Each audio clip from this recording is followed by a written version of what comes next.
Greetings Mavericks and new viewers.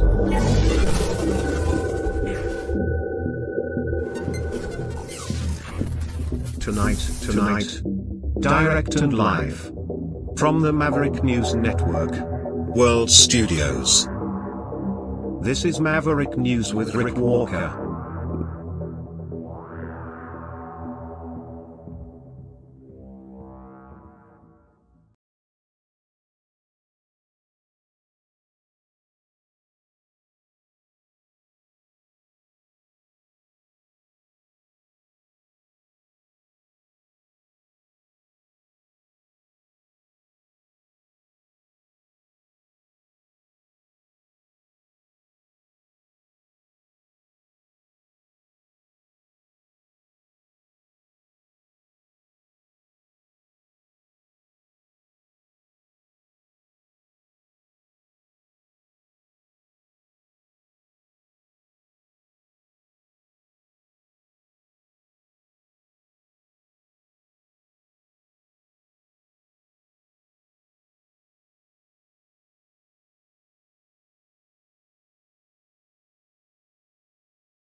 Greetings brave Mavericks.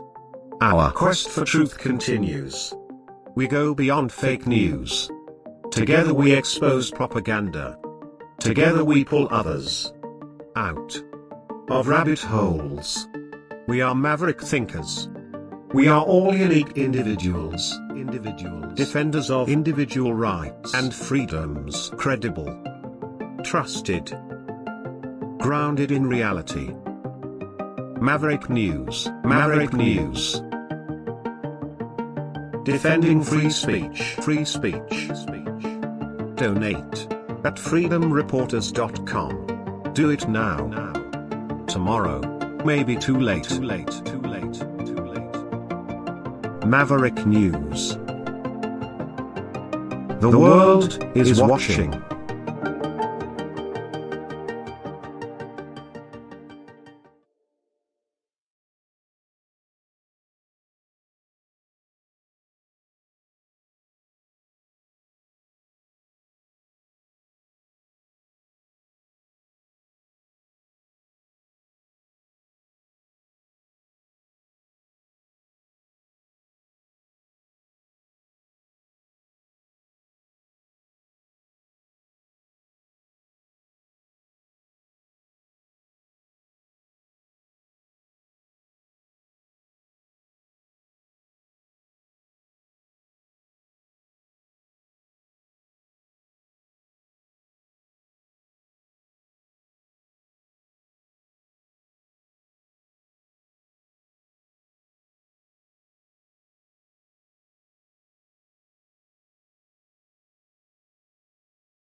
Maverick News. The world is watching.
The information war is raging.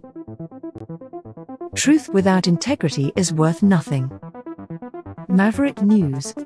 Because those who have power and those who seek it must be held accountable. The world is watching. Join our family of truth seekers. Donate today and add your voice to the chorus of Maverick Knights. Donate at maverickdonations.com. Truth. Integrity. It's the Maverick way.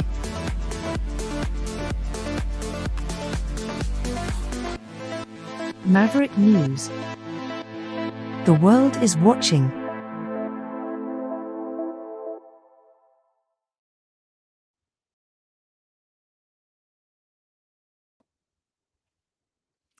No video. Do we have audio? Looks like maybe we have audio. Can anybody out there hear me in Cyberland?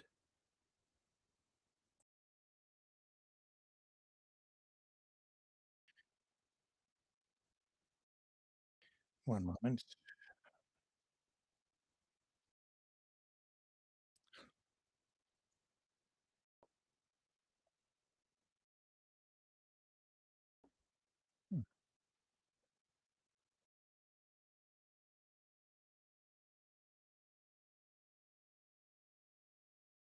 We'll get rid of that audio. Well, this is turning into a technical exercise, isn't it? One moment.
Now, Maybe now we have video and audio.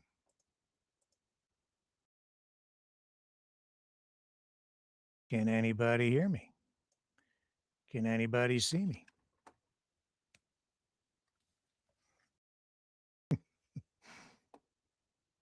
No audio? Are we good now? Wow.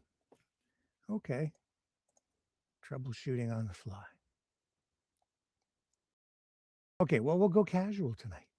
It won't be a polished broadcast. It'll just be a train wreck. I'm back. And so are you. Thank you for coming back. We're here. And there's a lot going on. Yeah, it's pretty bad. Yeah, it's pretty bad out there. And it's really bad tonight. There's this shooter at Brown University. 2 dead, 8 wounded. We're going to go to a news conference there in a moment. People are divided and fighting, and the conservatives are upset over this floor crossing defection from the conservatives by Michael Ma. We'll touch on that tonight. Venezuela, more escalation there. We have flooding in Abbotsford, BC. I have a whole list of bad news. Oh, wow. I had to build a computer so I could do this. So I apologize for the technical issues here. But we're on, and I think I'll smooth it out. Oh, yeah. The U.S. soldiers killed in Syria tonight. We can talk about that a little bit. And Scott Adams, not doing well. Also, at the end of the broadcast tonight, a special, something special for you that I've been working on for quite a while. Part of a Christmas thing. We'll close off the broadcast with it. I hope you enjoy it. Let's take a little break. Not that I haven't taken some already, but let's take another little break while I queue up tonight's top news stories now that we have the technical issues ironed out, at least for the moment. Be right back, and we'll go to that news conference.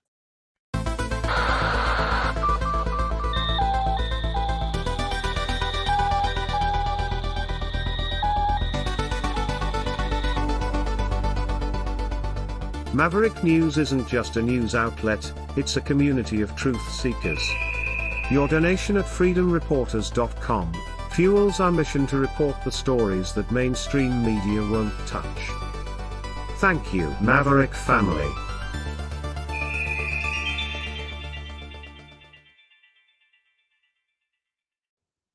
Okay, so what do we know about the shooting at Brown University? Well, 2 people have passed away, 8 others hospitalized in critical but stable condition. This happened this afternoon at the Barris and Hawley building of Brown University in Providence, Rhode Island. The gunfire was reported first just after 4 p.m. this afternoon as an active shooter. Mayor Brett Smiley was at today's, a news conference that happened about, Nadia, I don't even think it was an hour ago, but we'll bring you the highlights from that in just a moment. No suspect in custody as of this hour, as far as we know. That's the most up-to-date information we have here. The university had earlier said there was one person in custody, but that has since been retracted. Donald Trump on Truth Social just moments ago posting as well, confirming that the university has withdrawn that statement. The shooter was described as a male dressed in all black, and he ran away on the Hope Street side of the Barris and Hawley Engineering and Physics building. According to officials, they'll probably elaborate on that in the news conference. The university has instructed the Brown community to shelter in place, continue to do that, lock their doors, silence their phones, and do whatever they have to do to remain safe at this hour. Let's go to that news conference now with first responders, politicians, community leaders who will bring us up to date. Here we go. Chief Rodney Chapman, Brown Provost Frank Doyle, Governor Dan McKee, Councilman John Gonsalves, Commander Tim O'Hara, and Lieutenant Governor Sabina Matos. It is still early hours in the incident that occurred at Brown today, and so please understand that it's important for us to share what details we do have to the community, because there's a lot of fear and anxiety and unfortunately already some misinformation, but this is very early hours, and so please know that some of these details may be subject to change, that this investigation is ongoing. We will be as transparent as we can in the hours to come, and we'll provide regular updates, but we're going to share what we do know at this time. But please bear with us as we know sometimes these details shift as the investigation progresses. Sadly, today is a day that the city of Providence and the state of Rhode Island prayed would never come. We've heard about horrific acts of gun violence and active shooter situations in other places, but not here. But this afternoon at 4 o'clock in the afternoon, we received a call. 4:05 was when the initial call came in to Brown University of a report of an active shooter. I can confirm that there are 2 individuals who have died this afternoon, and there are another 8 in critical status, those stable, at Rhode Island Hospital. Those are the only injuries or casualties that we know at this time. But as I mentioned, and it's important to remind folks, these numbers may change. We are still in early hours, but at this time there are 2 deceased and 8 who are critical but stable at Rhode Island Hospital. Additionally, we do not have a shooter in custody at this time. There is a shelter in place in effect for the greater Brown University area. If you live on or near Brown's campus, we are encouraging you to stay home and stay inside. If you're not home at this time, we would encourage you not to return to your homes until the shelter in place has been lifted. We will make regular updates through all City of Providence official social media channels. That's where you can find out more information about the shelter in place, if it changes, when it's lifted. I want to commend the heroic work of the Providence Police Department, the Brown Police Department, Providence Fire Department, and the many agencies who provided mutual aid today. Brown Police responded first and then were quickly assisted by Providence Police, who fearlessly and courageously entered and worked through the building, and we'll hear from them in a minute. Providence Fire responded quickly as well and transported several of the victims. The fire department was assisted with mutual aid from across the state of Rhode Island. And as I think we know our community to be, our neighbors have really stepped up in a big way today. And we're very grateful for everyone who has offered assistance and who will continue to offer assistance. The fire department was aided by departments in Warwick, Barrington, Bristol, Brown, EMS, Pawtucket, Cranston, Coventry, Smithfield, East Greenwich, North Kingstown, Woonsocket, Professional Ambulance Company, Situate, and Cumberland. Providence Police and Brown Police were aided by East Providence, Cranston, Cumberland, the State Police, the FBI, and the ATF. Brown, Providence, and the FBI are currently in close coordination as they seek to find the shooter or shooters. The shooting took place at the Barris and Holly building, which is a Brown University engineering and physics building. The building contains both classrooms and lab space. We'll hear from the provost in a minute with some additional updates from Brown. There will be a family reunification center that Brown will be setting up effective at 7 o'clock. Please stay tuned for updates on where that will be. We are encouraging anyone who was a witness to today's action to please contact the police as the investigation is ongoing and they may have critical information.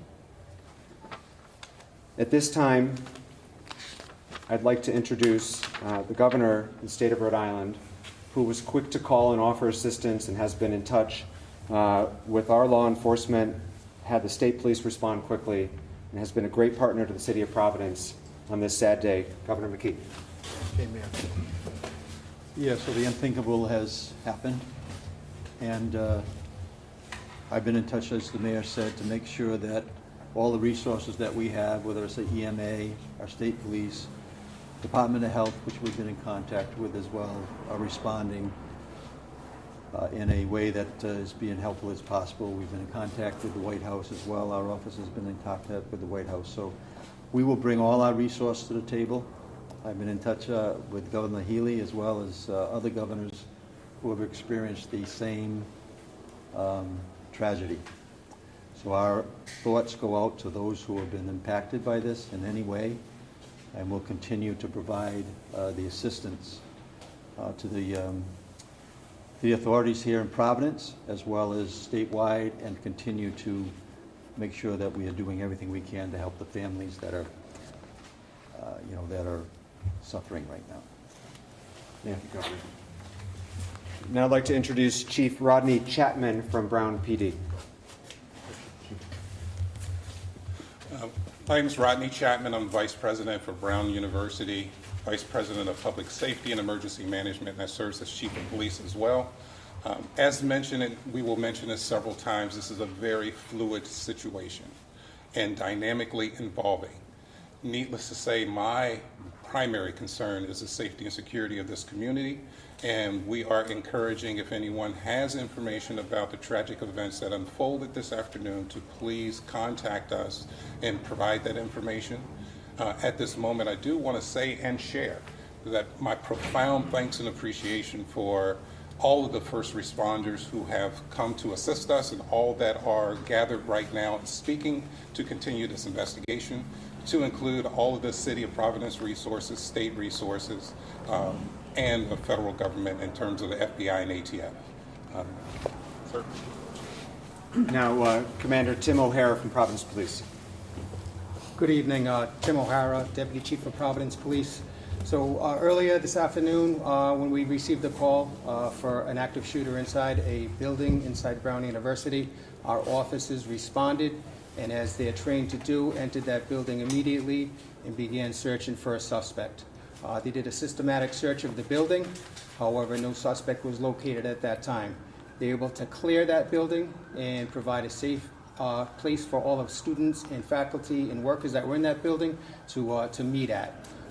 Preliminarily, all we have is a suspect that was a male dressed in black. It is unknown how he entered the building, but we do know that he exited the Hope Street side of that complex. We're utilizing every resource possible to find this suspect. The shelter in place is in order, and I urge people to take that very seriously. Please do not come to the area. There's an active police investigation going on, and there's a lot of police activity. We've got assistance so far from some surrounding communities, the state police, the Cranston Police, East Providence Police, as well as our federal partners in the FBI and the ATF. We're talking to witnesses at this time and delving into any video that's in the area, and the investigation is very active and ongoing. We'll be updating you, I'm sure, throughout the night, but as I said, right now there is no suspect that is under arrest, so please stay out of the area. Thank you. We'll take questions at the end. We'll take questions at the end. We have a few more speakers, please. Next, Fire Chief Derek Silva. Derek Silva, Fire Chief of the City of Providence. As mentioned previously, at 4:05 p.m. we were dispatched to the area of Waterman and Thayer for an active shooter incident, where our firefighters, known as a rescue task force, linked up with Providence Police with two operational locations at Waterman and Thayer and Waterman and Hope. Rescue Task Force is a firefighter that wears body armor and has ability to stop any shooting wounds and make sure that any victims are extricated quickly. With the assistance of police in neighboring cities and towns, 8 people were transported, as the mayor mentioned, critical but stable condition, and 2, unfortunately, were dead on arrival. We have a total of 10 victims, but as I caution everyone, this is a developing incident, and we are still actively searching the buildings along with Providence Police to make sure that everyone has gone home safe and that there are no one else that needs our assistance. Thank you. Thank you, Chief. And then last, we'll hear from the Provost of Brown University, Frank Doyle. Thank you, Mayor. I'm Frank Doyle, Provost of Brown University. I want to reiterate, this is an evolving situation, as you've heard multiple times. Our first priority is the safety of our academic community, the campus community, and coordinating closely with law enforcement and medical services. In the meantime, we continue to direct our community to shelter in place in the greater vicinity of the campus. We are working immediately to determine who was in the building at the time of the shooting and any impacts from the shooting. We do know that there were final exams taking place in the building between 2 and 5 p.m. We can confirm that support services are on site. We have been and continue to be very grateful to law enforcement and emergency medical personnel. We have relocated students to get support services at a secure location and will be providing more details. We continue to remain extremely grateful to local law enforcement for their ongoing support. We're committed to keeping our community informed, supporting our students and families, as well as the affected faculty and staff. Thank you. So before we take questions, I just want to implore the greater Providence community. We are a week and a half away from Christmas, and 2 people died today and another 8 are in the hospital. So please pray for those families. Understand that this is not something our community has gone through together, but I also know this community, and I know that its best moments are when we come together to support one another. It's going to be a difficult rest of the day, difficult weeks and months ahead as this community heals. And each and every one of us can play a small role in that, in supporting one's neighbor and offering that support and their prayers for everyone involved.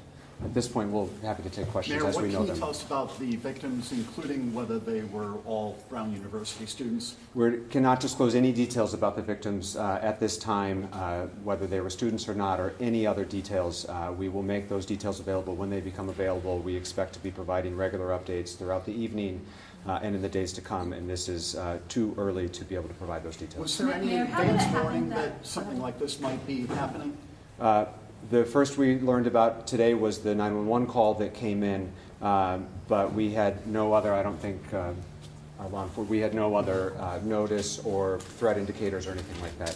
Please, Kate. Mayor, do you know exactly when Brown University did put out that someone was in custody? How long was that misinformation out for, and how was that determination made and then retracted?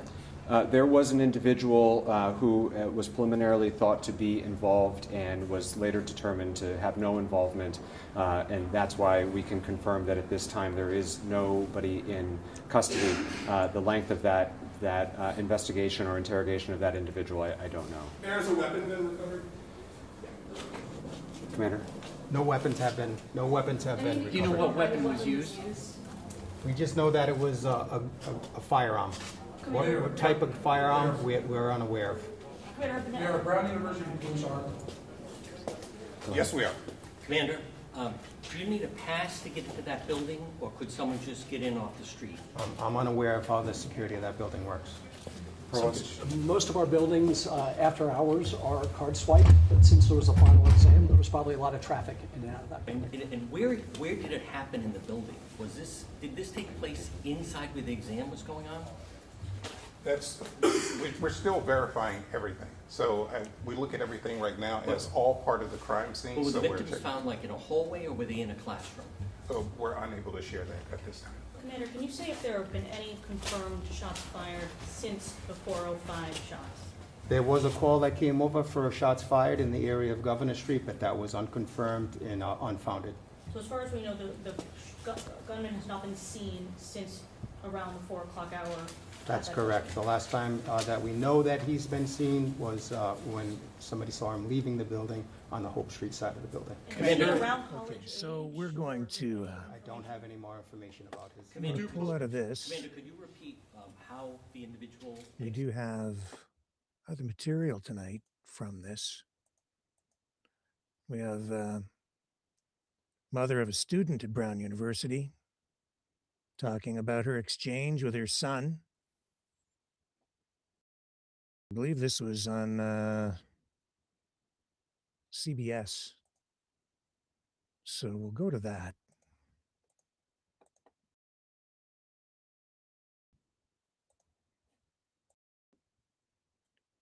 Here we go. It's a nightmare. It's a nightmare. They were in the middle of finals, so they were all on campus studying at the library. And about an hour and a half ago, the first text I get from my son is, "Mom, there's a live shooting on campus, and I'm going to run, and I love you." I was like, "What?" So we've only been texting, and I'm getting live updates from him because we've told him to turn off his phone, not to make a single sound, but he's in a supply closet room on campus, barricaded with 12 students. They've turned off the lights. They've put chairs on their door. One of his classmates is having a panic attack, so the friends are trying to keep her quiet so that no sounds are being made. They have a radio update that they're getting as students, and the most recent update is that there's nobody in custody, and there's an active shooter that's still on campus with some casualties, but we don't know how many. We just know that their situation is not resolved at all. So that's the mother of a Brown University student. We'll come back after this and move on. We'll keep tabs on this story through the broadcast and update you if new information comes our way. Stay with me. More to come.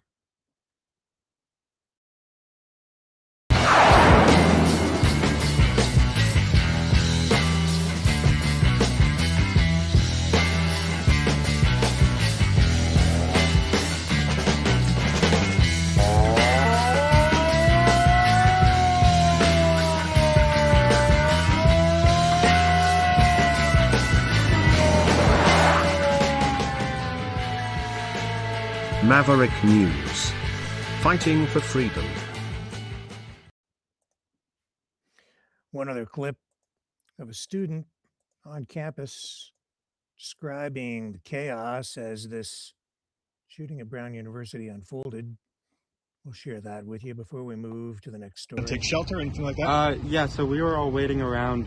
I think we knew about it before the workers, and then, I don't know, 10, 15 minutes later, they said actually for everyone to get out because they were shutting down. And so then I just, all the Brown buildings are closed, but I just stayed outside with all the police because I figured that was a safe spot. Then ran into you. Before this all started to happen, describe what was this area like? A lot of people out? Yeah, I mean, it's cold, it's finals season, so people are, hunkered down doing finals, inside mostly, but yeah, and a lot of people are eating unfair though because a little less time to cook, with all the assignments and stuff. So we're hearing that multiple people may have been shot. I mean, what are your thoughts for your neighbors, your community right now? It's just having I don't feel so qualified to speak more broadly, but it's terrible, I mean, yeah, like I said, you hear about it around the country, and you just dread the day it could happen at the school you're at, and in a community that is so vibrant and has so many amazing people. Yeah, so again, we'll keep an eye on that. But also tonight, pretty serious situation out in British Columbia in the Fraser Valley. More rain is on the way for the region this weekend and early into next week, even as floodwaters from earlier this week start to recede in areas like Abbotsford. A special weather statement warns that another system could bring rain overnight tonight, continuing through Sunday, followed by a potentially significant surge of moisture starting Monday. Rainfall amounts are still uncertain, but warnings will be issued if needed. The high stream flow advisory is in effect for large parts of BC, including the north and south coast, Fraser Valley, Vancouver Island, and Fraser Canyon. This means river levels are rising or expected to rise rapidly, though no major flooding is anticipated right now. A series of atmospheric rivers is forecast to impact the coast starting Sunday and lasting through next week, creating a prolonged period of heightened flood risk. That said, several flooding warnings have been lifted, including for the lower Fraser River and its tributaries around Abbotsford, Chilliwack, Hope, and east through Manning Park, as well as in the Similkameen River tributaries upstream of Princeton and Tulameen River. We have pictures of, even from today and even yesterday, where the floodwaters there were pretty extreme. A lot of damage. And this gives you an indication what the folks out there are dealing with. This is near Abbotsford. Floodwaters are beginning to recede, but still very serious situation. And more. Yeah, they're not going to be cruising along there at 80 in that tonight. In Chilliwack, upcoming wet weather may swell local rivers and cause some localized flooding, according to officials, though it's expected to be less severe than earlier this week. The flooding event there this week echoes the 2021 floods, also triggered by Nooksack River overflows. Major routes remain disrupted. Highway 1 is closed in both directions through Abbotsford between Whatcom Road and Number 3 Road, with many side roads, and Suma Prairie also shut down. Drivers are advised not to trust navigation apps. Some of them are showing closed roads as open tonight. And so there's another story we'll continue to monitor for you.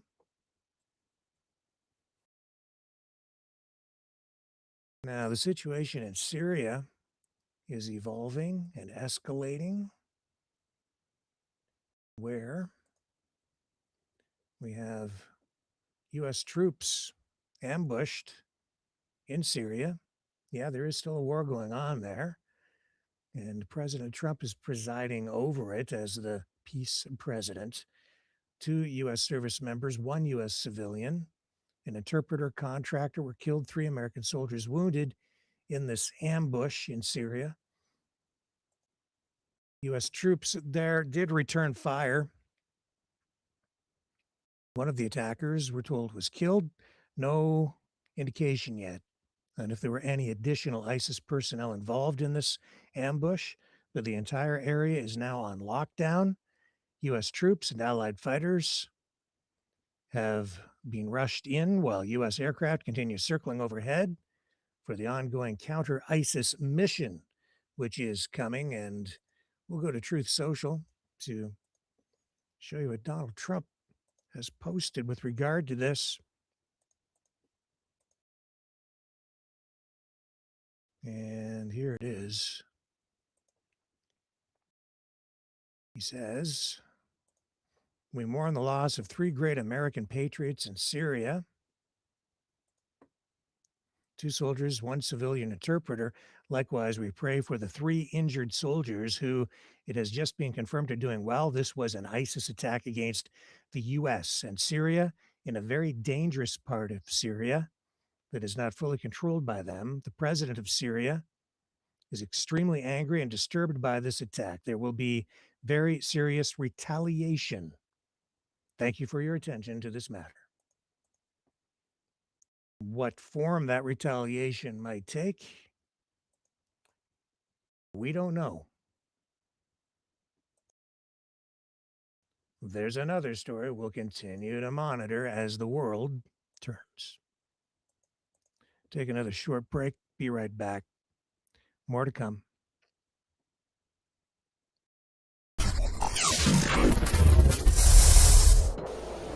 The sharing of biased and false news has become all too common on social media. More alarmingly, some media simply aren't true without checking facts first. Unfortunately, some members of the media use their platforms to push their own personal bias and agenda to control exactly what people think, and this is extremely dangerous to our democracy. In an ocean of lies a century deep, the truth awaits. Choose not the red pill. Choose not the blue pill. For both are an illusion. Discover the power of M. The power of individuality. We are mavericks. We are the way. to the light. Fear not the storm. Join our quest for truth. Truth will set you free. Maverick News. The world is watching. Now, to complicate matters in the Syria ambush, the Interior Ministry spokesman for Syria says they explicitly warned the international coalition about an imminent ISIS threat near Palmyra. No response to that statement or the alleged warning. And then hours after this warning, we're told, was issued, ISIS-linked militants ambushed this joint U.S.-Syrian patrol, which ended up in the killing of 2 American soldiers, injuring at least 3 more. Now, what we have is U.S. forces flooding into the area with reinforcements, helicopters. They have F-16s there. And it looks like they're getting ready for a major retaliation, the U.S. So, again, complicating details emerging even in the early hours of this crisis in Syria, and we'll have to wait and see how Donald Trump responds, how he reacts, how he handles this president who wants a Nobel Peace Prize. And that's as far as I'll go with that tonight. But wait, there's more. Not from Syria, but of course the escalation in Venezuela continues. Now, I've seen posts online suggesting Donald Trump has confirmed that a ground operation is now imminent in Venezuela. All this happening now, just how many weeks ago did this start, when he started blowing up those fishing boats, also known as drug cartel transportation devices, whatever they are? How many weeks has it been? And people said, oh no, he's not going to invade Venezuela, but it looks like that's what is pending there. Well, all that is going on. We see Maduro posturing, trying to position himself somehow so that he has the people and his military poised for some sort of resistance should an invasion actually occur. And it isn't clear if he'll stick around. We're told that he might flee to Belarus. And we're told that's an offer that's on the table. Whether the U.S. will accept it, again, we don't know. But from all indicators, it looks like the U.S. will not accept that as resolution in what is now clearly emerging as some sort of regime change effort in Venezuela. And it seems like it might be about more than just curbing illicit narcotics from reaching U.S. shores. It's about oil, and oil is about energy, and energy is what is needed to run AI. And tonight we have this clip of Maduro saying that Venezuela, under his administration, regime, whatever you want to call it, has its sights set on the global tech race. And he is vowing to start manufacturing high-end microchips on par with microchip giants like NVIDIA. And he's, I guess, looking at taking Venezuela into some sort of economic diversification effort. All this, well, it looks like his government might be on the verge of collapse because of the U.S. military action. Here's what he had to say about high-tech AI. Pronto estaremos haciendo los famosos microchips, eso famoso de NVIDIA. Aquí los vamos a hacer. Pronto estaremos haciendo making the famous microchips. Those los famosos microchips, eso famoso de Nvidia. Nvidia. Aquí los vamos a hacer. Here we are going to do it Para envidia de los for envy of the envious. envidiosos. Pero a nosotros no nos va a parar nada ni nadie. Tengan la seguridad. Dios con nosotros. God with us, who against? ¿Quién en contra?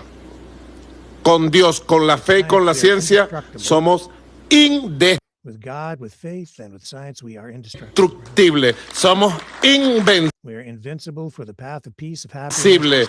Para el camino de la paz, de la felicidad, mira. Hecho, no solo We can not only say made in Venezuela, podemos decir Made in Venezuela. Made in Children Venezuela. Venezuelans. ¿Se dice así? It's like made by our boys and girls. Hecho por nuestros niños y niñas. Y si nuestros niños y niñas ya pueden hacer esto, no, muchachos, No kid esto se pierde de vista yo. can lose sight of Se it. pierde de vista Everything is lost todo, sight of step by step. paso a paso. Aprendamos todo lo que podemos Learn everything we can learn. aprender del mundo. Hagamos todo lo que hay que hacer Everything that needs to be done. en Venezuela y nunca dependamos de nadie. El nuevo mantra, The new mantra, national scientific mantra científico nacional. Tradúcelo translated into all languages a todos los idiomas para que nos entiendan so they understand us, and it is a contribution. y sea un aporte para que los pueblos del mundo, Peoples of the world listening to the example escuchando el ejemplo that Venezuela gives, also to continue on their que Venezuela da, también continúen su camino de independencia absoluta. Well, everybody's chasing the AI golden ring, aren't they? In this golden age. The United States, China, EU, Canada, partnering with, what was it? India and Africa? Everybody wants a piece of the AI pie. And I know that it is changing the world quite literally. In fact, in the last week, I've received a number of phone calls from people who are using AI to do a bunch of different things, from rewriting our Constitution with political alternatives to doing something that baffles me, doesn't really seem to make sense. I'm reluctant to reveal who it is that is sending me this information, but they seem to have this grandiose idea that they're a king of artificial intelligence. So it seems that there's a whole AI deep, dark rabbit hole that people are beginning to descend into. And when I'm speaking to them, I think some of them are just learning that it can amplify your abilities, and others seem to be going stark raving mad. So do your best to stay sane. You know, someone very profoundly once said many years ago that if fascism ever comes to America, it'll come in the name of liberalism.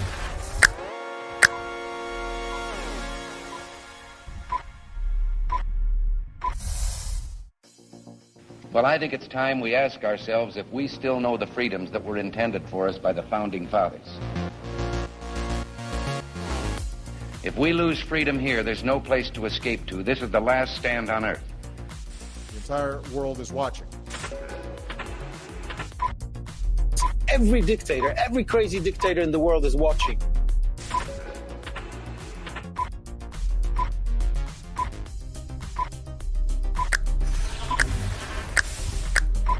The world is watching.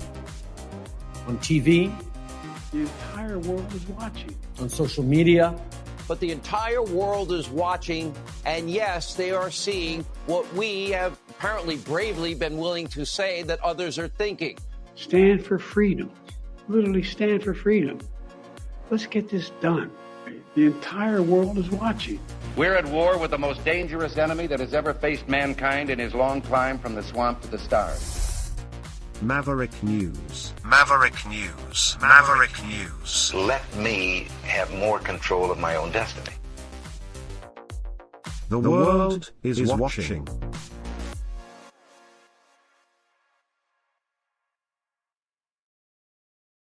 We also have some pretty heavy criticism being leveled at the federal government from some local officials out there in Abbotsford and in that part of British Columbia. We have pictures here of the Castle Fun Park, which was hit by this current flood. And it looks like this is an area that was scrutinized.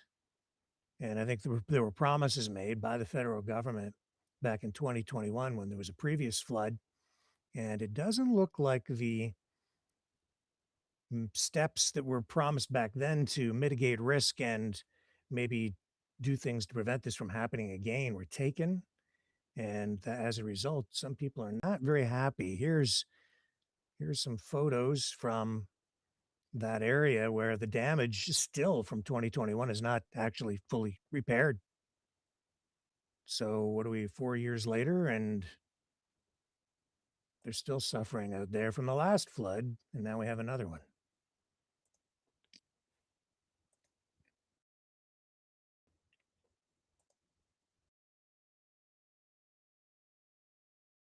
Back to Venezuela, where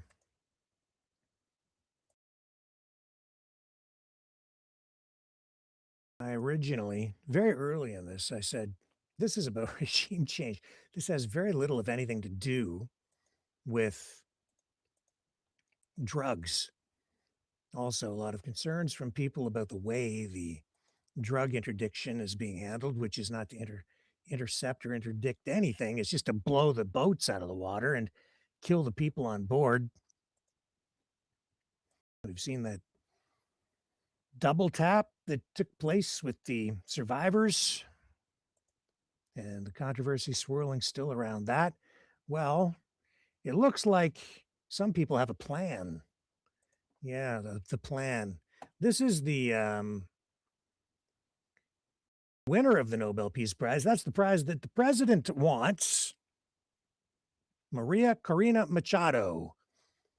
She managed to escape the country with some help, went to Oslo, and then just a day later declared that Maduro is facing the last days of his regime. And I think that Machado is in Trump's good graces, and the good graces of the United States, at least much more so than, say, Maduro and his communist regime. Anyway, she's made several appearances since, just saying that it's just a matter of time before Maduro is done. What that will end up looking like in the end, I don't know, but these things generally don't resolve very in a very peaceful way. What I can tell you is that Maduro's regime is in its final days. It will come to an end with or without negotiations. It is in Maduro's best interest for it to be through negotiations.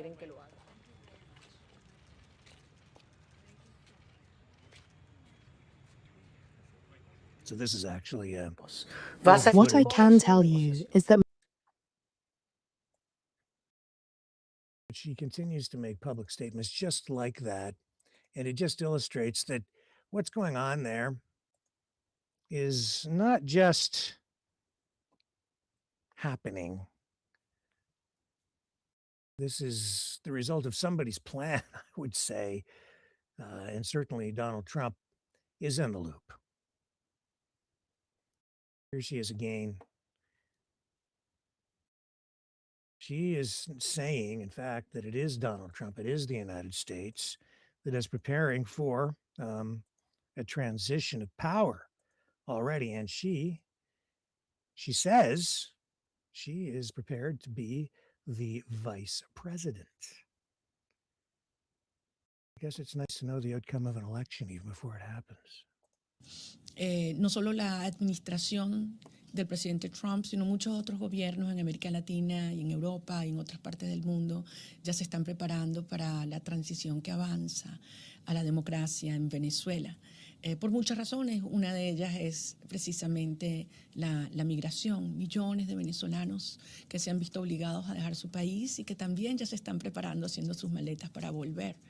De modo que yo voy a estar donde el pueblo de Venezuela ya decidió, cuando eligió de manera apabullante, abrumadora, como su presidente, a Edmundo González Urrutia, quien me ha pedido que yo asuma la responsabilidad de ser vicepresidente de Venezuela. There. Did you get that? I hope you speak Spanish.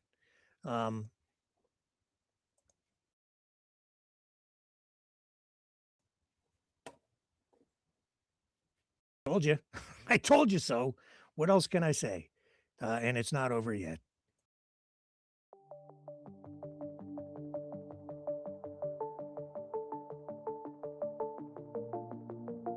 Greetings, brave mavericks. Our quest for truth continues. We go beyond fake news. Together we expose propaganda. Together we pull others out of rabbit holes. We are maverick thinkers. We are all unique individuals, defenders of individual rights and freedoms, credible, trusted, grounded in reality. Maverick News, Maverick News. Defending free speech, free speech. Donate at freedomreporters.com. Do it now. Tomorrow may be too late. Maverick News. The world is watching.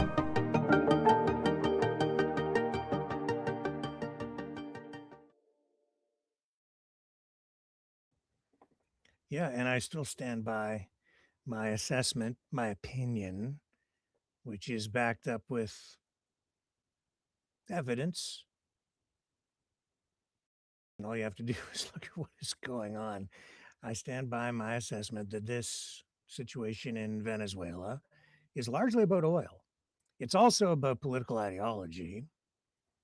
And it's about Trump, Xi Jinping, Vladimir Putin carving up the world into spheres of dominance, which is all in alignment with Alexander Dugin, his writings, his work, Putin's brain, that's what they call him, and that's what's driving a lot of this. And it's complicated to people because you're seeing shifting alliances, the end of actual alliances, possibly the breakup of NATO, certainly an assault on the unity of NATO, maybe even the UN, who knows? As the United States pulls back, retrenches, and expands, possibly, under the Trump administration in a way that, if not actually controlling certain countries, they are implanting governments, influencing elections. And that is also what's happening in those other spheres of dominance. Russia, China, that's what they want to do. That's what they are doing. That's what's underway. This is the New World Order, in case you haven't noticed. And a lot of the people out there who are still kind of asleep because they only have one eye open, who think they're wide awake, are being used, I would say, as unwitting pawns in order to effect the very kinds of changes that in the end, I think they will find they oppose. Now, that being said, I have this. See, I'm not the only one talking about the oil. Others are as well. And here's a little explanation that I hope will help you put things in perspective. Interested in Venezuela. The main reason the US is kind of looking... Now, Donald Trump is insisting that the main reason he's interested in Venezuela, the main reason the US is kind of looking at tankers off the coast of Venezuela comes back to drugs, the trade, the smuggling of illegal drugs. And they're stopping oil tankers, ships carrying oil on the high seas now and confiscating them, in case you hadn't heard that. That's happening too. That's what Donald Trump is doing. Out of Venezuela. But what if it's not just that? Maybe there's something else going on. What if it's partly about oil? Now, on the surface, you might be thinking, why does America even need Venezuelan oil? And I can kind of understand your point, because if you look at just total oil production, look, this is up until 2005, the US was there, Venezuela was there, Saudi Arabia was there.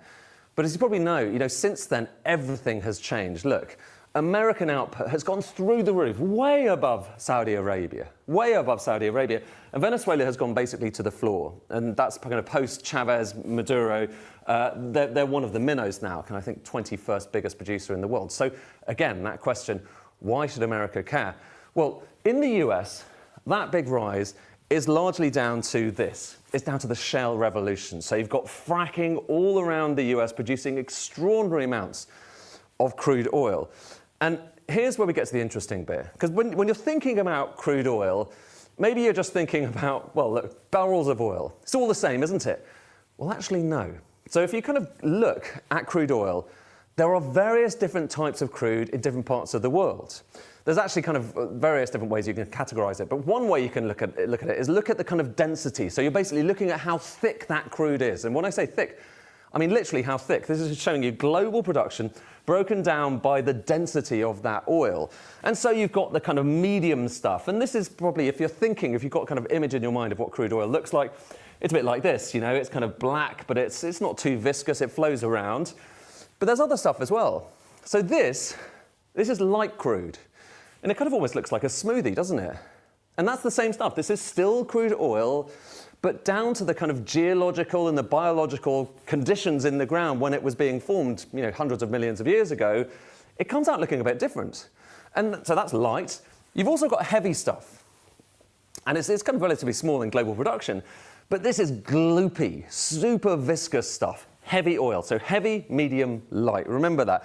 And remember also, the key thing here is, you get it out of the ground, it may look like that, but ultimately, you still need it to go into, someone's car, or indeed, be turned into chemicals. Basically, you need to process it. And that processing, that happens in places like this, in refineries. And there are refineries all over the world, of course. There are refineries all over the US as well. There's kind of more than 100 of them. And if we kind of look at where those refineries are, well, so there's some in California. So the history in America, actually, historically, a lot of the early Californian oil, that was the heavy, gloopy stuff. And if you look at kind of some of the refineries in America, so here are some of the refineries. There's one in LA there. These are the 10 biggest. You've got some up here around kind of towards Canada. We'll kind of come to that in a second. But a lot of them are down there, kind of Texas, Louisiana, on the coast.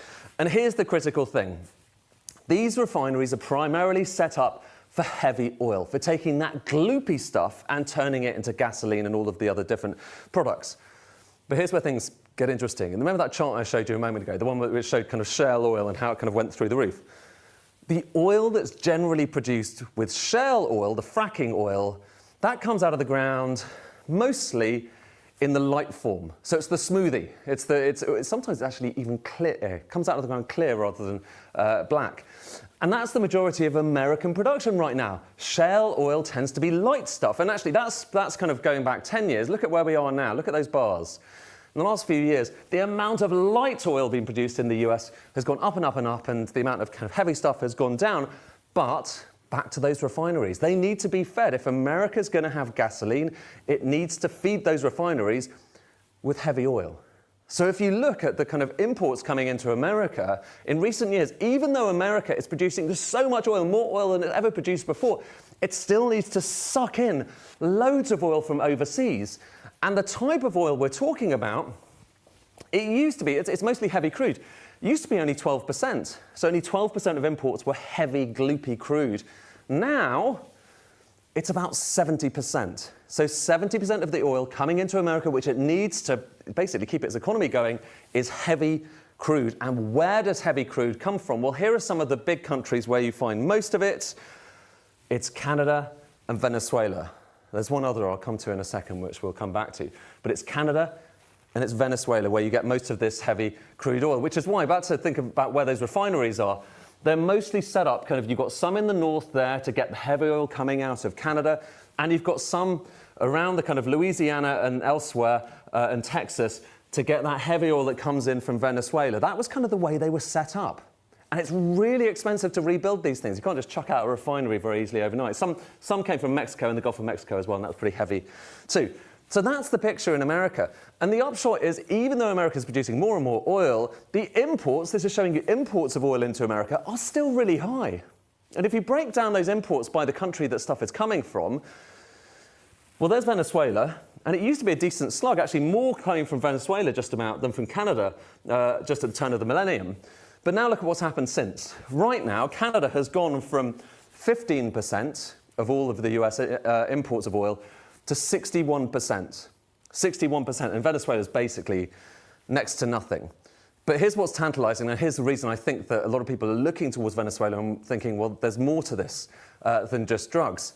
Look at total oil reserves around the world. The higher these bars are, the more oil there is in the ground, so that hasn't yet been taken out of the ground. So there you've got Saudi, Iran, Iraq, all of the usual suspects. But the biggest of all, and this is according to various different sources, the biggest of all is Venezuela. And what's that oil? It's the heavy, tarry stuff that you might well want to put into those American refineries. And there is really only one other place in the world that has a kind of serious amount of heavy oil other than Canada and Venezuela. And lo and behold, guess where that is? It's Russia. All of which is to say, you know, it matters what kind of oil America needs. It's worth just delving into these kind of nuances because that helps you understand a little bit more about the backstory of geopolitics. Get it? Now, I know that we've had some audio problems, and I just made another adjustment. Is that better? Can people hear me better now? I hope so. I hope so. We'll continue with the broadcast. You let me know in the chat. I couldn't see the chat previously, but I've got that up now, so I can see everybody in there. Hello, Lindy and Dog Mom, CBC Brown, Rosemary, hello. Who else is in there tonight? Pro Immune, hello. And I know Ian Dragon, he was texting, so I know he's out there, Cyberland someplace. So if there are issues, you let me know in the chat, and I'll do my best to fix things. But I'm seeing already that the sound is better, and thank you for letting me know. Okay, so let's continue with this. So yeah, it's about oil, and it's about ideology. It's about this worldwide war on liberalism, which really should be defined, I think, more accurately as a war on progressivism and wokeism, not so, and yes, liberalism too, classical liberalism, because certainly the forces launching the assault on liberalism, progressivism, wokeism are not classical liberals or even conservatives. We have the communists and the fascists fighting and even converging into this communo-fascistic, technocratic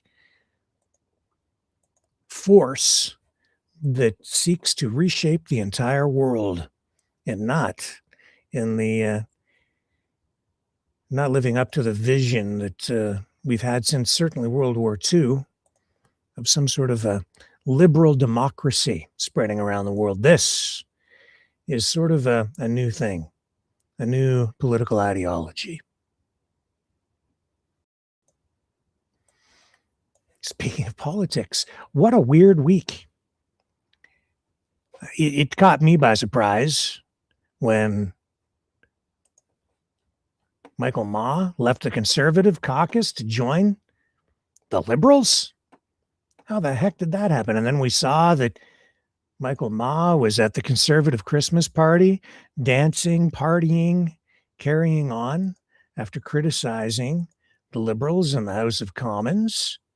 And then the next night, there he is, walking up on stage, being introduced by Mark Carney as the newest member of the Liberal government. That's why I put on the thumbnail tonight, Mark Carney's conservative government in Canada. Conservatives are having a tizzy. Not just within the Conservative Party, but even over on the PPC side of the spectrum, the populists, they're appalled to see this happening. You know, from where I sit, the way I see it personally, I think Poilievre and the Conservatives have simply been outmaneuvered, outfoxed. That's been what Mark Carney has been doing since emerging as the leader and now Prime Minister, the leader of the Liberal Party and now Prime Minister of Canada. That's what he did to win the election. He outmaneuvered Poilievre. He out-conservatived the Conservatives. Right? Axed the tax. What happened? Carney axed the tax, took the wind out of the sails of the Conservative platform. That's just one thing that he's done to sort of out-conservative the Conservatives. Then they want a pipeline. He says he's going to give them a pipeline with the MOU. He's in there glad-handing with Danielle Smith. It leaves Poilievre sort of flat-footed. He's had a number of Liberal or Conservative MPs, rather, cross the floor, join the ranks of the Conservatives. All this while the sovereignty of Canada is under attack, when the future of Canada itself is being threatened by our closest ally, Donald Trump. The United States, elbows up. He's sort of stolen a page out of even the nationalists' playbook, their platform. So he's reclaiming or scooping up some of that support on the Conservative side. That's why he managed to put together a minority government. And now, with Michael Ma crossing the floor, he's one seat shy of a majority. And a lot of people are losing their minds. It's treason. It's politics. And it's nasty out there. And of course, because of the rioting that's involved, and I think because maybe just maybe, because of the way Michael Ma looks, maybe just maybe, because, well, you can assess for yourself, but we're getting these accusations of foreign interference, that this is all the work of the Chinese Communist Party. And there's Michael Ma. I'm looking for receipts. I want proof of this being a CCP operation. And all that while we see the sovereignty of Canada being threatened, partly on the basis of Canada's affiliation with China, not just through the drug trade, and I would say the amplified concerns about that, but possibly military connections, allegations of Canada being involved militarily somehow with China. And it's pretty clear that with Trump in office, Canada will be forbidden from expanding even trade with China too much and into certain areas, lest that be interpreted as some sort of a threat to the U.S., an existential threat to the United States, that it would be Canada then threatening the U.S., turning logic upside down. And I've seen people just in the past 24, 48 hours, certainly since this floor crossing, this defection from the Conservatives, prompting some people to say, well, if Canada stops being an ally of the United States, that would justify, that was a word somebody used, and I think maybe just not thinking it through all the way, but that would justify the United States invading Canada. No, that's upside down. You see, Canada never stopped being an ally of the United States. We still share intelligence with the US. Although we stopped sharing some intelligence with the US when they started blowing up boats without giving people their due process, when accused of transporting drugs on boats that wouldn't have had enough gas to get from Venezuela all the way to the coast of the United States. But blown out of the water they were, and military buildup, saber rattling off the coast of Venezuela continues, and the, I would say, veiled threats, the escalation, the tensions on trade where between the United States and Canada continue to escalate. And now Donald Trump saying that he may just completely scrap the USMCA trade deal, which replaced the North American Free Trade Agreement, even though he's the one who negotiated it and at the time said it was the best deal ever. And now it's the worst deal ever. Because it's not about trade. It's about annexation, control. And if he can't have the country as a 51st state, he certainly wants to control it by determining who it is that is in power. And whoever is in power, as far as he is concerned, has to do exactly what he says. And I think that would include buying F-35 jets instead of Gripens. And we're seeing the federal government in Canada respond in unprecedented ways, where now the federal government is calling for a buildup of military manpower. Thousands being recruited to join the military, thousands, and the reserves. And I believe they're putting out have issued some sort of a call for people to join, even older people. Without saying the quiet part out loud, but I'm seeing some people concerned about this, saying that this is actually a response to the threat from Donald Trump. And I would say, this is my assessment, my opinion, this isn't so much that the United States is threatening Canada. This is the Trump MAGA administration. I see two Americas. I see two Canadas forming. And it's not good. Even in the 2 weeks that I've been away from joining you guys, I've seen it just getting worse. And the threat is real. And everybody needs to wake up. Because in the past 2 weeks, as I've been outside this cyberland, this social media ecosystem, when I'm out walking around, talking to people, seeing what's going on just in the community, in the real world, nobody's talking about this stuff. So there are two ways to assess that. Either the threat isn't real, so there's nothing to worry about because nobody's worried about it. Nobody's talking about it. When I'm watching mainstream media on television with my dad, barely a mention of it. Like there's some, but it's not the lead story and it's not the main topic of concern. And yet I see a real imminent threat, a real serious effort to chip away little bit at a time. And it's been going on for years and years and years. Even with Trump out of office for 4 years and Biden in, the chipping continued.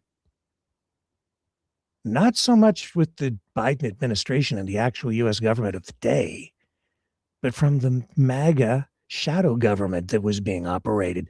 Some might even say it's Q. And there's an element of that wrapped up inside what was that shadow government that is now in power. Two Americas. Trump never went away. See, some people said he actually won the election and he never stopped being president. In a way, it's true.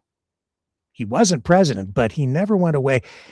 And it's pretty clear to me that he was running essentially an opposition party, an opposition government, even a government in waiting, and was acting as such. As the commander-in-chief, even with his own allies within the United States domestically. Just as the conservatives operate a sort of shadow government, a shadow cabinet, which is wide open for everyone to see. And they have a government in waiting should they be elected. That's what Trump was doing out of Mar-a-Lago, which might give you some indication why he wanted all those documents. Remember the documents that he had stored there? And he got in trouble over that? They were in a closet. Maybe not secured properly. Some people made a big deal out of that. And they went through Melania's underwear drawer because of that. When they searched Mar-a-Lago, he was running a shadow government. Again, my assessment. Backed up by empirical evidence. And he had his sights set on Canada all the way along, and Greenland. He even talked about Greenland in his first administration, as I'm sure you may remember. This is not over. This is just beginning.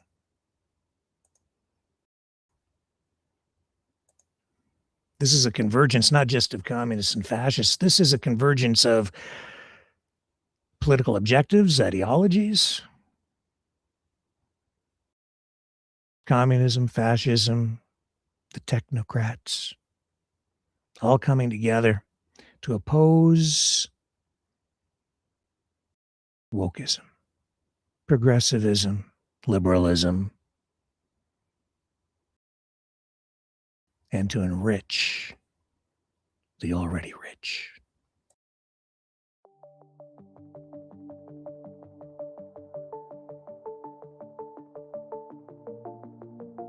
Greetings, brave mavericks. Our quest for truth continues. We go beyond fake news. Together we expose propaganda.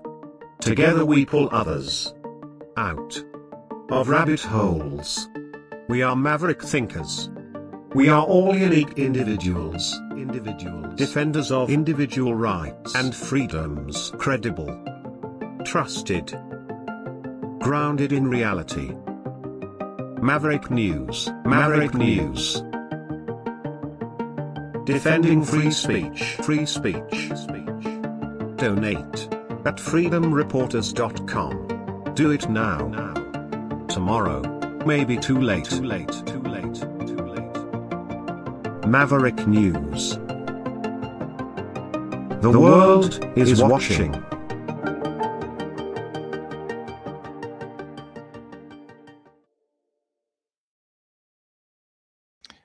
The politics is running thick on the Ukraine issue as well. There's been a lot happening on that front over the past 2 weeks. Peace talks, negotiations, and yet nothing has really changed. Tonight, we're seeing Zelensky following up on agreeing to really a lot of the conditions in these, first the 28-point peace plan that then became a 19-point peace plan that we're told was originally written by the Kremlin and then given to the Trump administration and then presented to the Ukrainians in an effort to try to get them to capitulate because Trump just wants the war to end, and you have all these people speculating on why Trump is doing what he's doing, if he's doing anything at all. A lot of things don't seem to make sense unless, of course, you look at it through the lens that I've been providing here tonight. Then a lot of these things do really begin to actually make sense.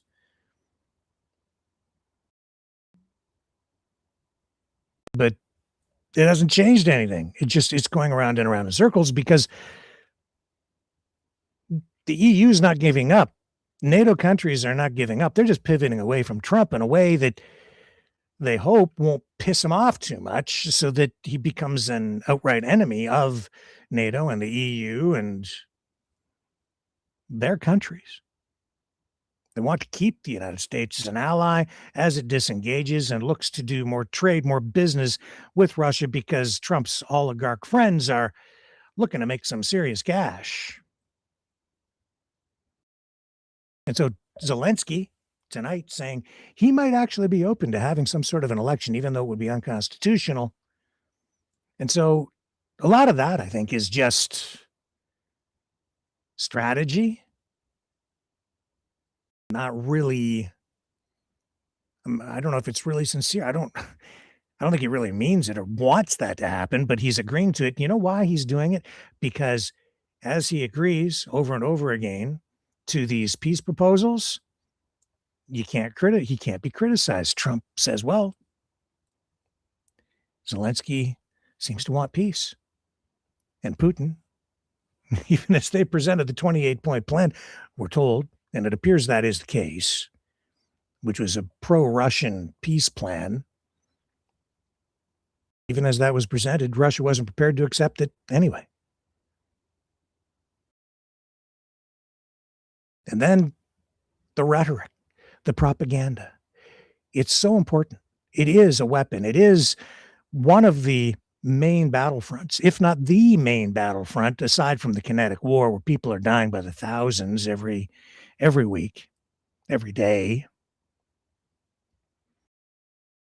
It's vitally important because the Russians bombarding NATO countries with propaganda, their messaging to try to undermine support so that we stop funding the Ukrainians, opening a pathway to victory for Ukraine. And so just within the last even couple of days, we've seen a move more toward releasing some of those, or I guess guaranteeing that the Russian funds, and how much is it? Is it $180 billion of Russian funds frozen, confiscated?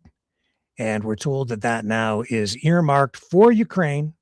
We've heard a lot of assertions from this about this money, but now that apparently is going to be allocated to Ukraine for rebuilding after the war.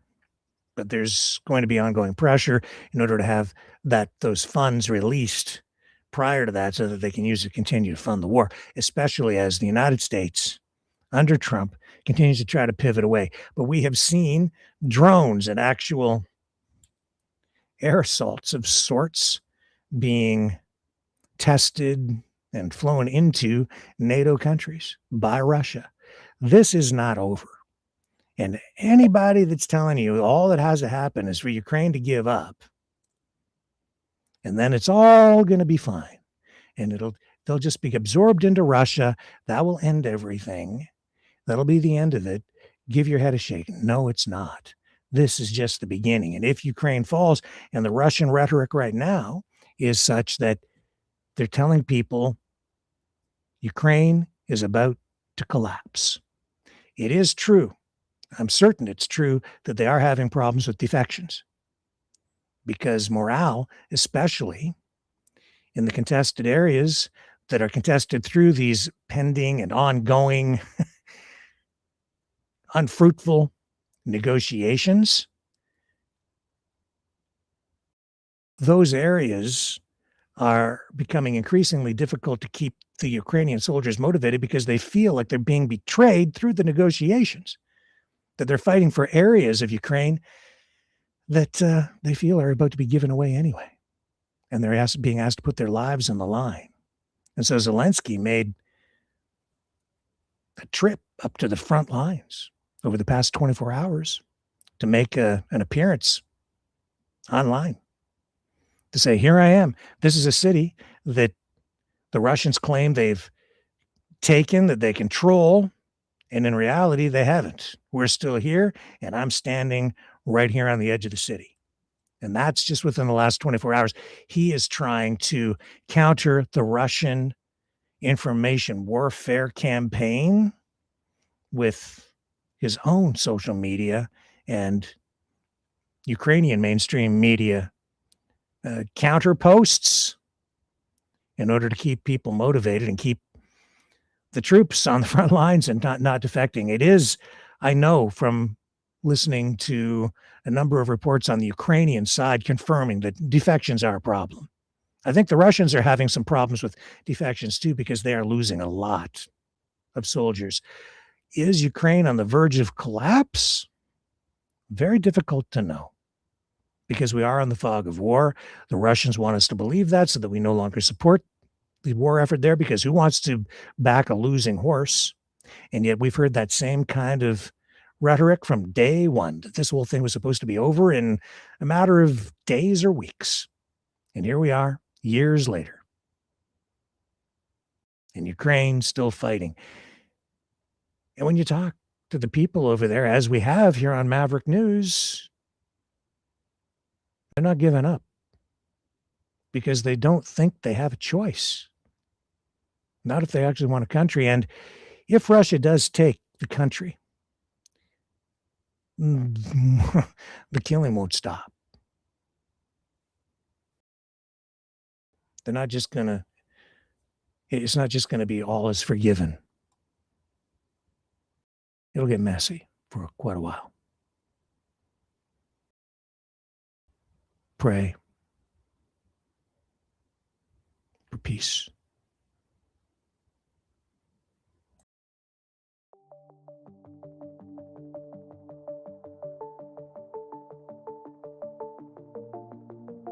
Greetings, brave mavericks. Our quest for truth continues. We go beyond fake news. Together we expose propaganda. Together we pull others out of rabbit holes. We are maverick thinkers. We are all unique individuals. Defenders of individual rights and freedoms. Credible. Trusted. Grounded in reality. Maverick News. Maverick News. Defending free speech. Free speech. Donate at freedomreporters.com. Do it now. Tomorrow may be too late. Maverick News. The world is watching.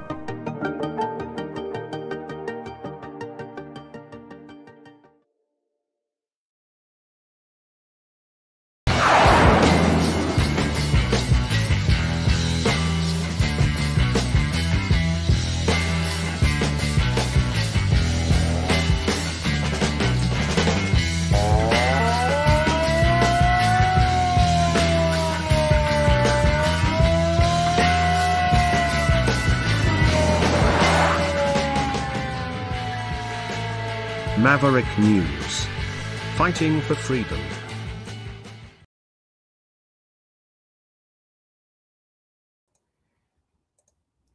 Okay, so we have President Trump addressing the situation at Brown University here. Hang on. I'm going to bring this up. Here are his comments on the active shooter situation.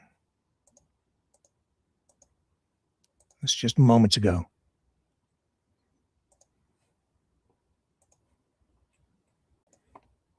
Here he is.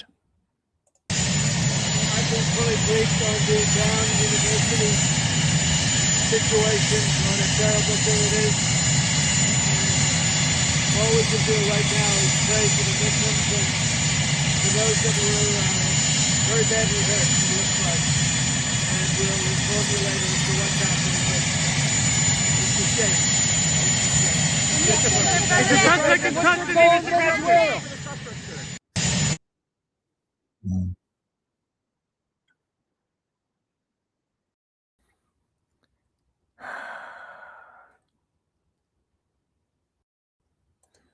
We have footage here as well of police sweeping the building. Let me bring you that. Looking for the suspect. Here's the footage. Okay, is that the stuff you showed me? Yeah, take a look at it. Huh? They can turn that for our next hit. Okay, yeah. Is that the stuff you showed me? Yeah, take a look at it now. Look at it. Yeah.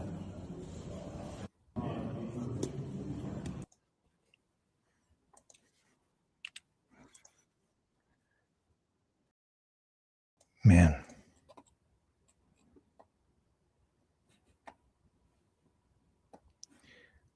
Okay, another quick break. I've got more. Don't go away.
Maverick News.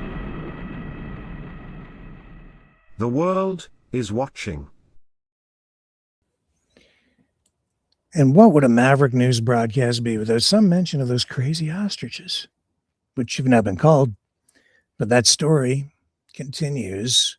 Now, I'm giving you an opportunity to, I guess, maybe even shape future coverage on this, because I've been in conversation with a number of people who have information about what was going on out at the farm before, during, and even now after the ostrich theater that took place out there, the political spectacle, circus, and the weirdness, which continues even tonight. And so I have even more information about everything going on out there. I just don't know how much more attention I really want to focus on this thing.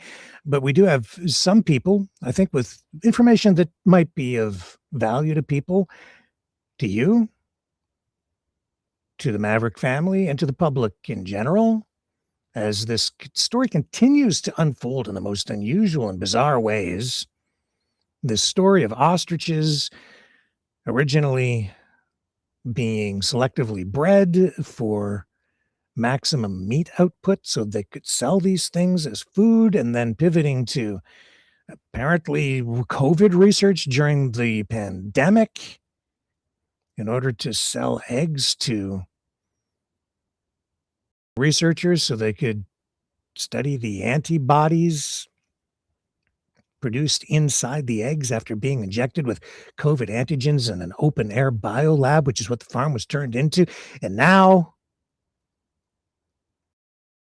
we're told that they had some magical resistance to bird flu because they became infected. And what a tale. And yet it goes on, and so does the fundraising. Hundreds and hundreds of thousands, maybe even more. I don't know. It's hard to keep track. I would say probably close to at least $500,000 donated so far, and some media outlets still asking people to donate in order to, I don't know, avenge the birds.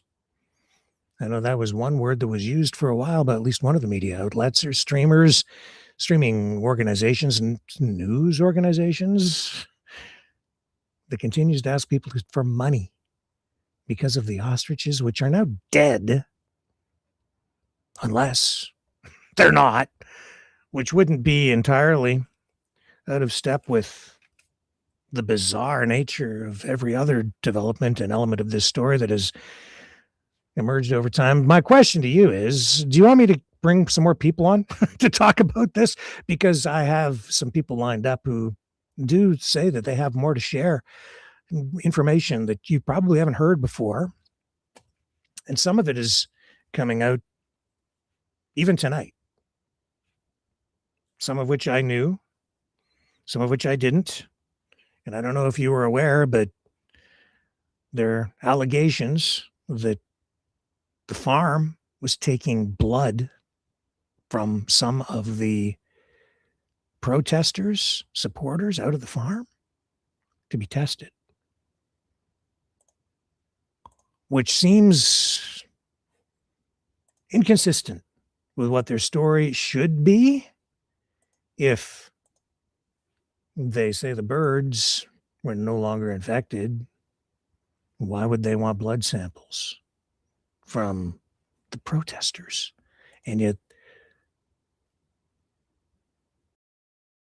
we're told that, well, this is a supporter who is making this allegation, and it seems to be supported by Katie Pisitny, spokesperson for the farm, who talks about blood samples being taken in a previous clip on a previous interview from some months ago. But here's one of the supporters from the farm making this allegation, and I'll just play it for you tonight.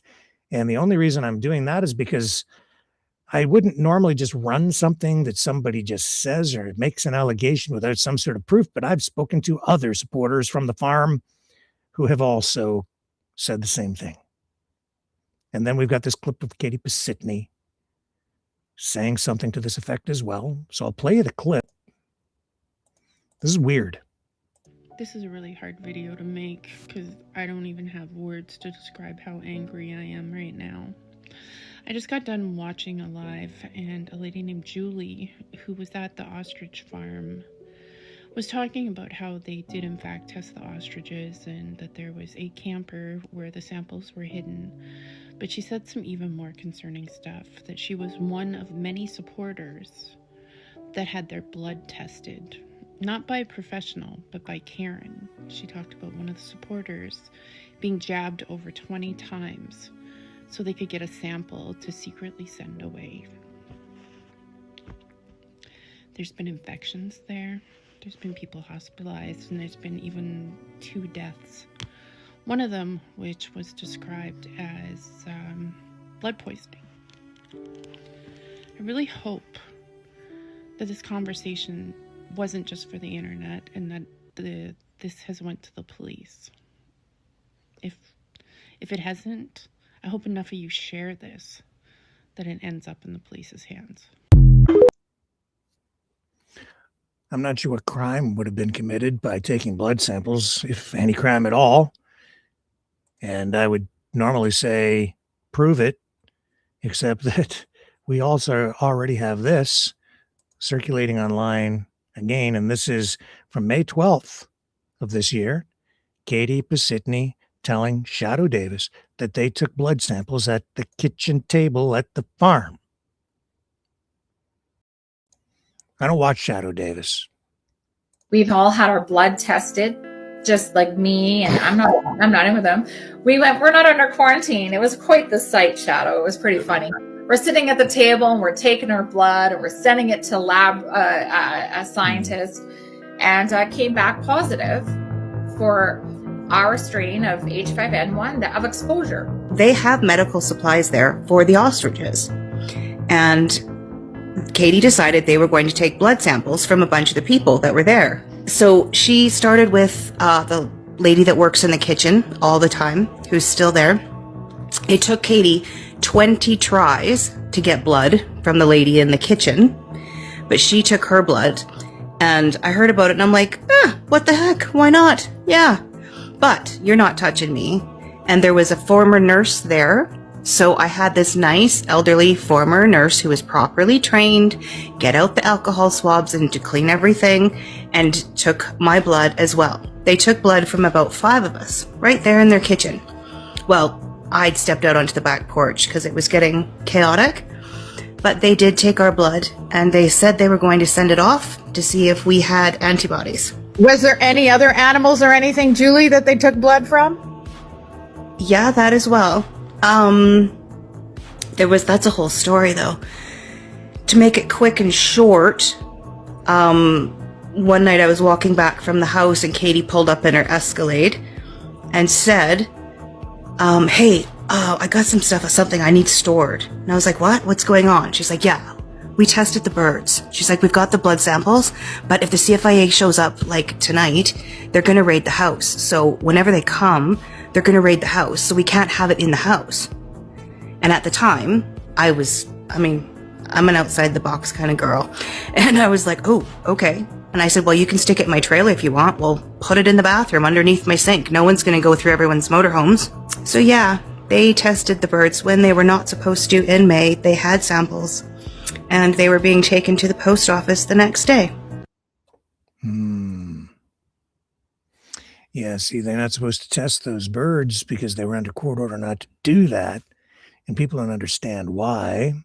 Well, that's because it would set a precedent, which would then result in every farmer testing every damn bird or demanding that every bird be tested. And there's no possible way you could do that, especially with huge chicken operations where they sometimes even have tens of thousands of birds. And in order to have any kind of a policy like this, and blah, blah, blah, blah, blah, blah, blah, blah. I'm so tired of the story. Too weird. So my question is, do you want me to bring the people on to talk about it? Or not? Oh, and ProImmune says, why was I not here? People want to know that it is all okay. All right, I'll get to that at the end of the broadcast, okay? I don't want to make the program about me. That's why I really didn't get into it, but I'll explain at the end. Yeah. Do you want me to bring people on? Yep. Lady says, yes, please, Rick. Yes. Oh, it's like, it is a soap opera, isn't it? You can't stop. Okay. Well, some of the people are a little afraid to come on, and some other people appear willing. And they've been contacting me. I haven't even been pursuing them. This is the story that I never wanted to cover, and it just won't go away. But it does warrant coverage. And I'll tell you this, we probably should, because I think some of these people do have things that are worth hearing. They have some new information and important perspectives, and they're credible people, I think. Now, some of them were involved with what was going on out of the farm. So that's what makes them credible. They were there. And the other media outlets are not stopping on this. Because as I said a long time ago, this isn't really about the ostriches. It's about much more than that. There's a lot going on out there, and it is highly political, and it's all about money and trade, international trade, non-tariff barriers, food standards, food sovereignty, and an upside down way where I know that a lot of people are like, yeah, we're fighting to save the ostriches because we want to protect our food sovereignty. And in fact, as I analyze it, it's like the opposite. But we'll get into that another night in more depth and more detail. But isn't that freaking weird, the blood sample stuff? Just more weirdness. More weirdness. And if they indeed tested those birds when they weren't supposed to, opening themselves up to further possible legal complications and penalties. But I'm not sure that the government really wants to pursue it much more, because I think everybody's just tired of the damn story, except for the people benefiting by keeping it alive. When we come back, we'll talk about Scott Adams and his struggle to stay alive. The information war is raging. Truth without integrity is worth nothing. Maverick News. Because those who have power and those who seek it must be held accountable. The world is watching. Join our family of truth seekers. Donate today and add your voice to the chorus of Maverick Knights. Donate at maverickdonations.com. Truth. Integrity. It's the Maverick way.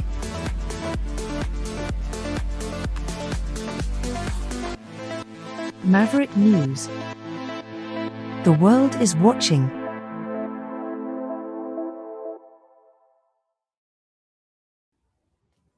We're back. I'm sure that probably everybody is familiar with Scott Adams, the creator of the Dilbert comic strip. Now, he's been battling advanced prostate cancer, and it has spread to his bones. And he is right now in hospital in California. So he posted late yesterday on social media. He's 68. And he revealed he has now lost all ability to control his lower body. I remember he reached out to Donald Trump asking if he could use the right to try rules that Trump brought in order to try some new treatments. Well, his conditioning is worsening rapidly. And this leg numbness that he's speaking of actually began over a month ago. And he's not sure whether the paralysis is caused by the cancer, possibly by a tumor near his spine, or a severe constipation that has persisted for several days, despite using strong laxatives and other measures. So he's undergone an MRI, CT scans, and he has another MRI pending, but has reported no clear diagnosis yet. And he's frustrated with coordinating care among a bunch of different specialists. Anyway, he posted online. We have his video to share with you here tonight. And he's said that his pain is managed and that he's entered a palliative care program for better coordination.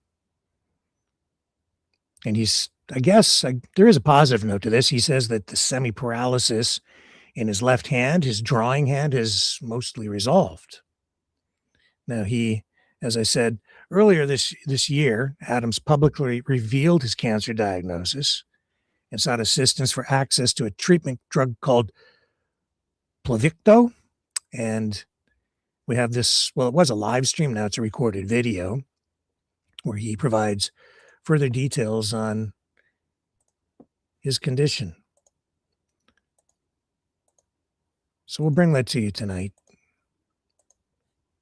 And this alone helps, I guess, put life into perspective. Paralyzed below the waist, in the sense that I can't move any muscles. I do have feeling, I just can't move any muscles. And the solution, as of today, is we're gonna ambulance me over to a facility to get radiated. And they're gonna try to radiate that pesky tumor that's around my spine. If all goes well, and it gets more tumor than it gets good stuff, I might get my at least ability to get some strength back in my lower body. That's so. It's not a surgical because it's wrapped around too much sensitive stuff. Then, if that works, then my 6 days of constipation, which was also resolved this morning, thanks to a very brave nurse, and something I think they call digital intervention. So yes, I had a large bowel movement thanks to a nurse in her finger. But it's not reproducible because I don't have any muscle control down there. So several days of radiation plus several days of brave nurse should get me to the point where I can do enough myself that I could go home. So the good news is we've MRI'd it and looked at it, and I've got all the help I need at Kaiser. More than enough. They're bending over backwards. Is it because I put a big message on X? Well, it probably didn't hurt.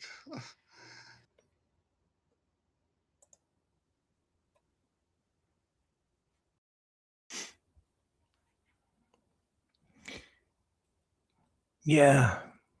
So, why am I here? Where have I been? It's life. I've been dealing with some health stuff too, not so much for myself in the past couple of weeks, but for my dad. He had his hip replaced, and I'm getting up there myself.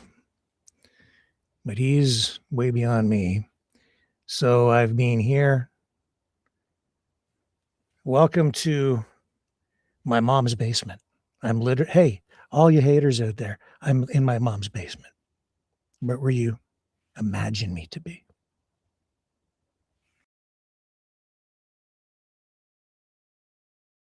Because this is where I need to be.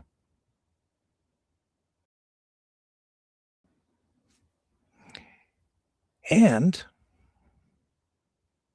things are pretty good.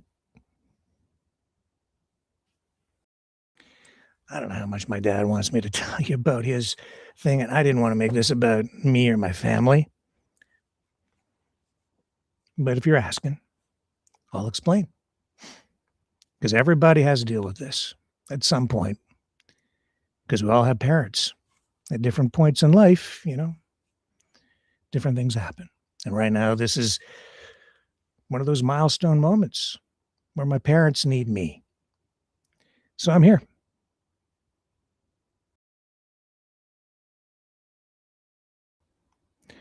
But as critical as I've been of the Canadian healthcare system,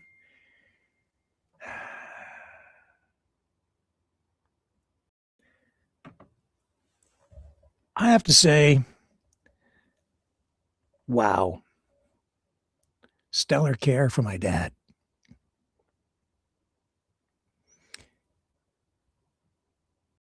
We got him in within 3 months. They did the operation. My dad's in his 90s. 3 months he's in. They replace his hip. He's home on the third day. And I'm helping him. I'm driving him around, and I'm not driving around now. He's not able to drive around at all, but he's up. And I'm grateful. And he's managing really, really well. And he's tough. Man, I can't keep up with him. Well, my mom, she needs support too, because they would normally support each other, but now things are a little bit different for a while. So I'm just here helping out, and I'm helping my mom too, because she's not having as good an experience with her experience with the healthcare system at the moment is not as good. She's got some issues that I'm helping her with too. And while I'm here, I am finding all kinds of things around the home that need attention. So I'm taking care of that. And did you guys get walloped with snow? Well, here I am back in this is where I grew up. And, not that far away. I come back fairly often. But man, we get a lot of snow here at times. And we got hit with snow several days in a row here in London. And I've been out for hours. I picked up my dad because, I don't like to buy new stuff because, poverty. But I bought him this snowblower. Was it? Yeah, it'd be about a year ago, because his snowblower gave up the ghost. So we've got this old snowblower, but it's all tuned up and it's a monster. And thank God we had that thing. I'm glad I got that for him. This old snowblower that I purchased from, again, a widow, not far from my home, just over a year ago, for my dad. She lost her husband. And so I bought it from her, and it got all fixed up, and it runs pretty darn good. And I'm glad we had that thing, because I've been out there, not today. We got a little bit more snow, but I didn't have to clear all the snow from all around the homestead here. But man, I was out there 2 days in a row just blowing my brains out. Thank God we had that giant snowblower. Yeah, my dad, he's stubborn, and he gets up and wanders around the house with the walker now, which he never ever had to use before. But he'll get past that. I said, Dad, don't be walking around without me coming up to make sure you're okay. Well, I have to try. Yeah, but what if you fall? Oh, I'm not going to fall. And he hasn't. Not physically.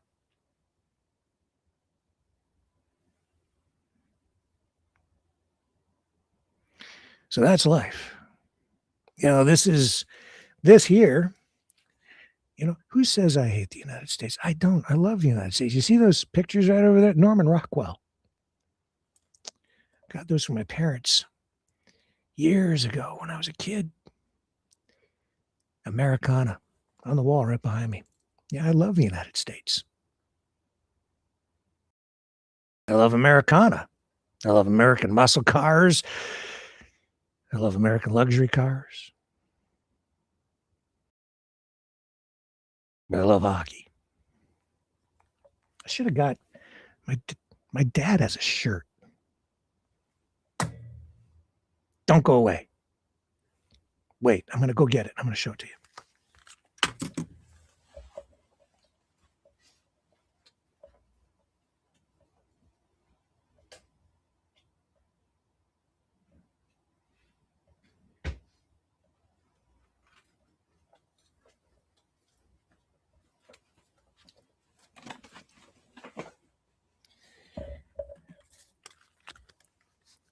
He asked me to get him pajamas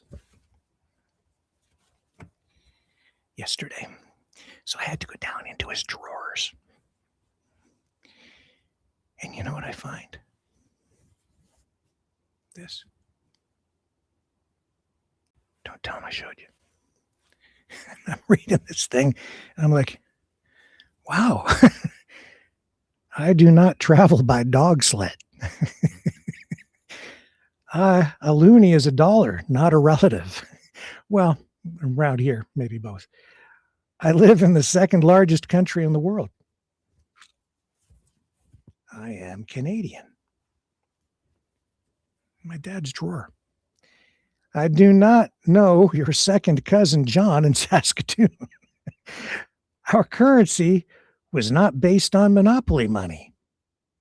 Yeah, Ambassador Hoekstra, you made a comment about that about 2 weeks ago. Yeah, we have real money. The Parliament buildings are not made of ice. The maple leaf is our national symbol. I know. I had to clean up a lot of them this fall. Oh, and this one's important. We are the best hockey players in the world. Although I understand the women's Olympic team, Canadian team, might be in a bit of trouble because of those Americans who get better all the time at Canada's national pastime. Our favorite sport. But we're challenging them on baseball, so all is good. That's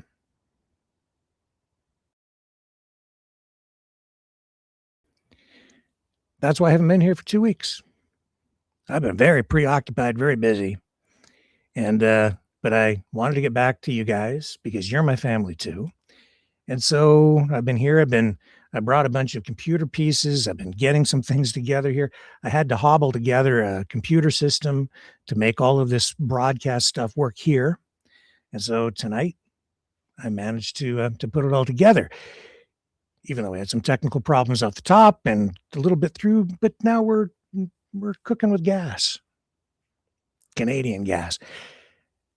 We've got Americana on the wall. I've got Christmas tree over there, which I'm going to come back to in a moment. Wood stove right over there. So I've been stoking the fire, keeping the house warm, the old homestead here. And my dad's on the mend. And next week, I'm going to go get after some of them docs who've been treating my mom. And I'm going to make sure that she gets the care she needs to. And I'm going to try to be here with you guys every night, right through from this point on as well, while I continue to take care of my family stuff. And I hope you guys take care of your families over the holidays and into the new year as well. And, you know, I mentioned that tree over there. This is where we do our family Christmas, have for years and years and years. And I've been working on something. I have a new Maverick Christmas album. And I want to share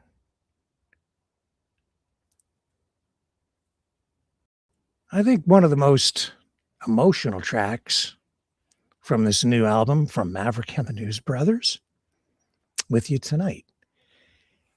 Inspired by that tree right over there. And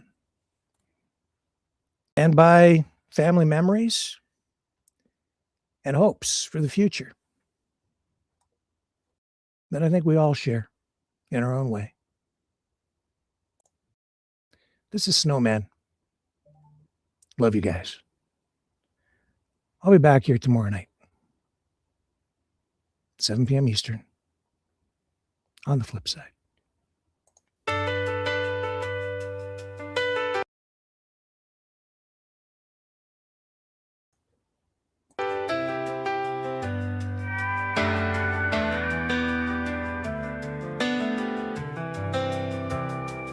I was born in glitter, hung high on the tree. A cradle below held sweet Christina and me. Her tiny hands reached for the colored lights glow. I smiled through the fake snow while the carols played slow. And then the season was over. In a box I was packed, tucked away and waiting in velvet black. Every December, the lid lifts again. Light floods the silence like grace on my sin. I search through the sparkle for her sweet face. My little girl growing in this same old place, waiting in the darkness for light to shine through. Another year fades, I'm always looking for you. I love you, baby girl, you'll always be mine. The Christmas spirit's here for all time.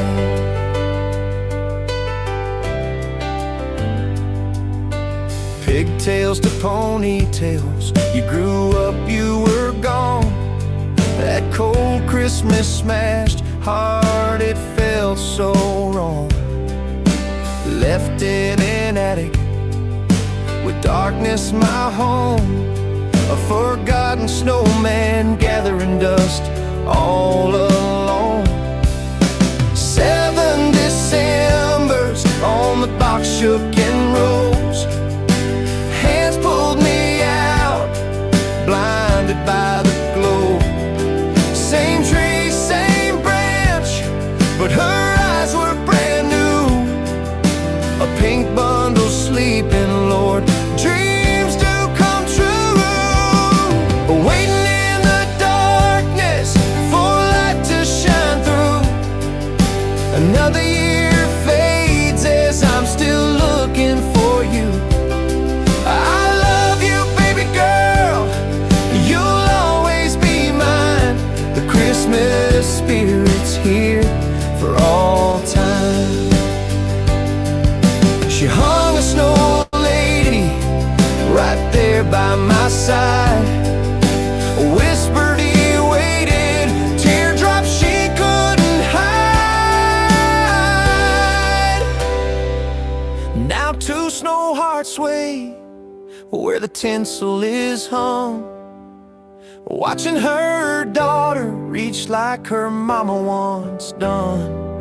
When they pack us together at the end of the night, we'll dream in the dark till next year's light. Waiting in the darkness for light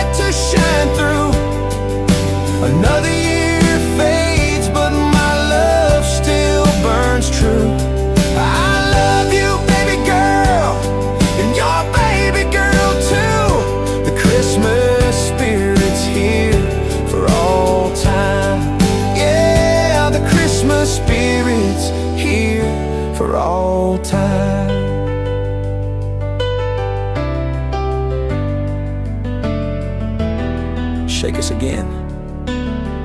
Watch the glitter fall slow. Merry Christmas from our little world. We'll be waiting in the snow.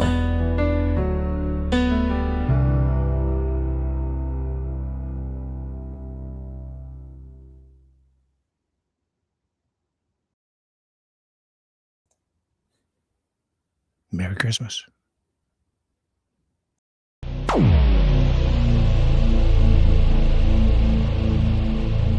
This has been a Maverick Multimedia production.